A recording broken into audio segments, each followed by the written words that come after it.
स्वागत है सभी प्यारे किसान भाइयों का एक बार फिर से अपने इस YouTube चैनल विलेज फार्मिंग हलवर पे। तो आज हम ग्वार की जो फसल है वो डालने वाले हैं और यहाँ पे मैं आपको पूरी जो इसकी प्रक्रिया है वो बताऊंगा कि किस तरीके से हम जो ग्वार है वो डालते हैं, इसमें बेसल डोज क्या हो सकती है, कितनी मात्रा हम इसकी लेते हैं और किस तरीके से मैं ग्वार की खेती हर साल, मेरे को जो ग्वार की खेती है वो करते हुए 6 से 7 साल हो गए हैं।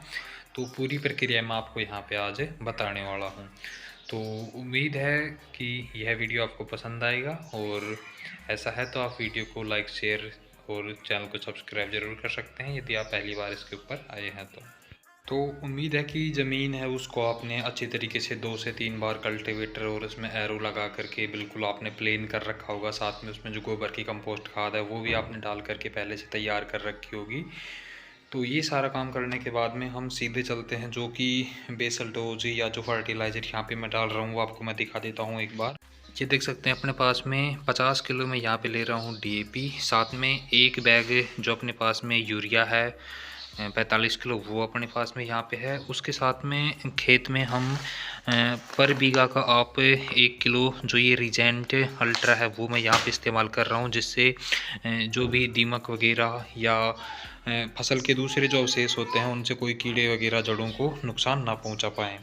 साथ में यहाँ पे जो बीज की बात करें तो वो मैं यहाँ पे ले रहा हूँ स्वाति का, अपने पास में ये है 222 प्लस। इसकी रेट के बारे में भी बात करेंगे अभी थोड़ा। और यहाँ पे एक जो बैग है 5 किलो का वो माइक्रो न्यूट्रिशियंस का जो उत्तम सपोर्ट के नाम से आता है वो मैं यहाँ पे ले रहा हूँ।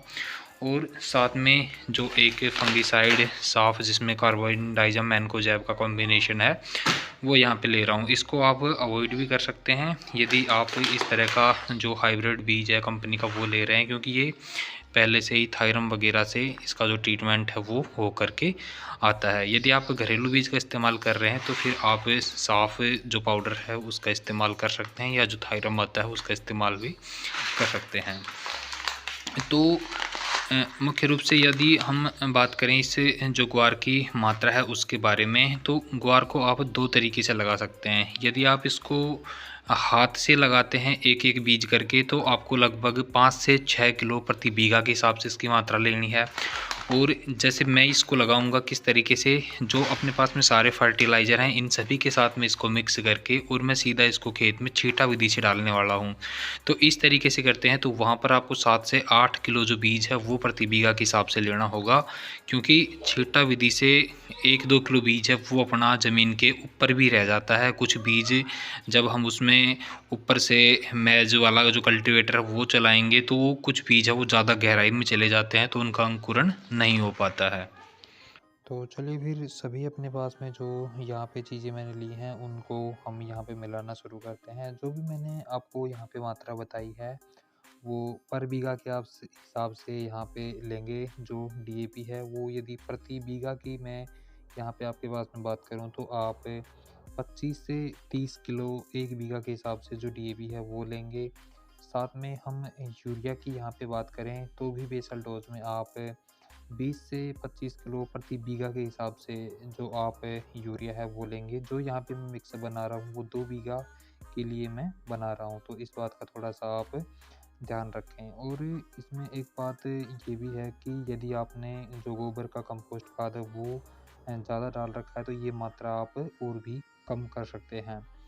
इसके साथ में यहाँ पे हम जो एमओपी यानी कि म्यूरेट ऑफ पोटास है वो लगभग 25 किलो मैं यहाँ पे ले रहा हूँ। ये भी 2 बीघा के लिए अपने पास में है, तो 1 बीघा के लिए आप लगभग जो 12 से 15 किलो म्यूरेट ऑफ पोटास है वो ले सकते हैं।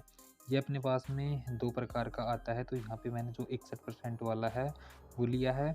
इसकी मात्रा हमें कम ही लेनी होगी। यदि आपने कम ग्रेड वाला लिया है तो उसकी मात्रा थोड़ा-सा आप ज़्यादा ले सकते हैं।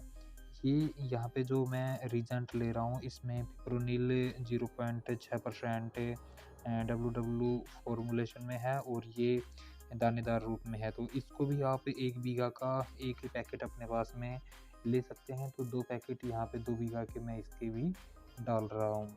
ये कीटनाशक मिलाते समय आपको सुरक्षा का भी थोड़ा सा ध्यान रखना चाहिए। इसके साथ में हम यहाँ पे जो माइक्रो न्यूट्रिशंस है उत्तम का, वो यहाँ पे पर बीघा के हिसाब से एक बैग है वो यहाँ पे ले रहे हैं।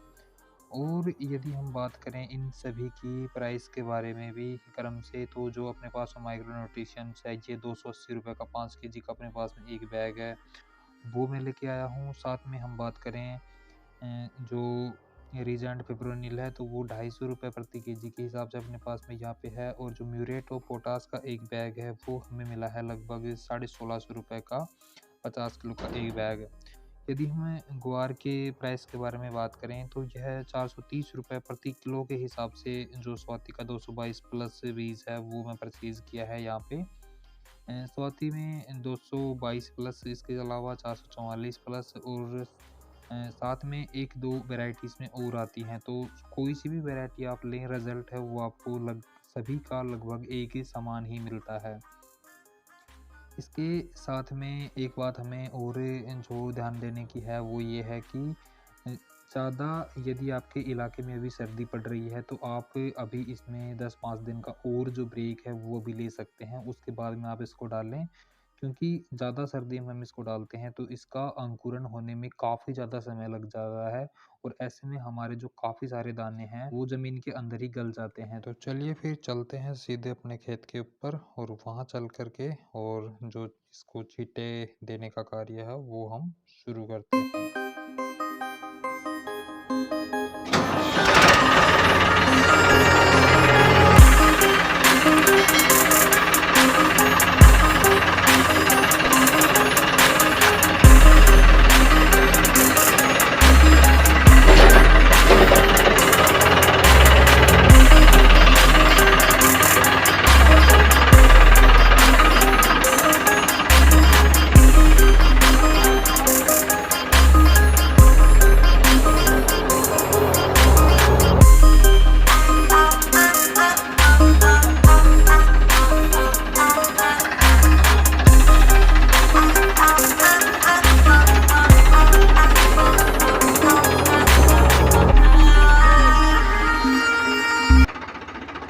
इस तरीके से आप अपने जो ग्वार है उसको छींटा विधि के द्वारा खेत में फैला दें और फैलाने के बाद में इसमें कल्टीवेटर के द्वारा हल्की आप 2 बार जुताई कर दें।